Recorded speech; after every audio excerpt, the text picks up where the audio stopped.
Good morning. Welcome to Ministry Monday. I'm Carlton Kuhn. We're going to talk today about improper comparisons.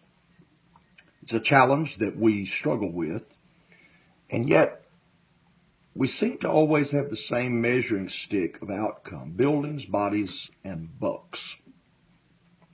But it's important to recognize that every field is not the same.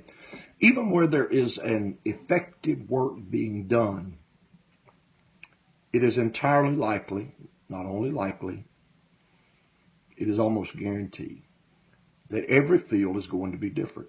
Jesus talked about the seed that fell on good ground, and he added what is almost a subtext to the parable, and some produced 30-fold, some 60, and some 100. Some fields, good fields, will be 30-fold fields. The ability of the farmer is not going to change a 30-fold field into a 100-fold field. With the help of God and time, that can change.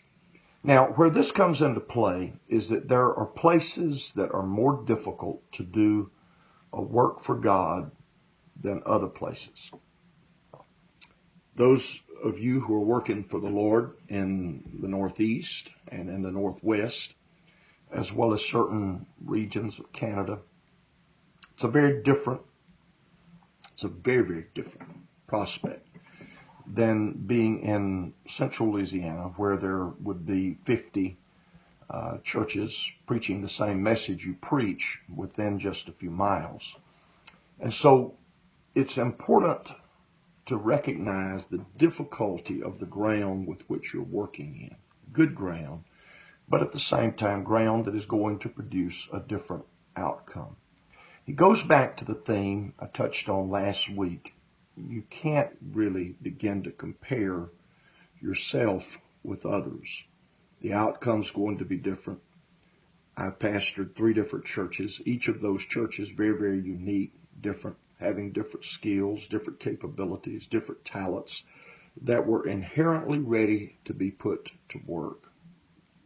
You have to make sure that you don't assume a level of responsibility or feel badly because your 30-fold field is producing less than someone else's 100-fold field. A church that has 80 years of time following the same course and process of evangelizing their community is going to be much more effective, or could be much more effective in reaching their community than the church that is simply 6 months old. 30-fold, 60-fold, 100-fold. Good work, all doing good work. Stop being intimidated. Accept the fact that God has made you what you are. He's put you where you are. And be as effective for God as you possibly can be. God bless.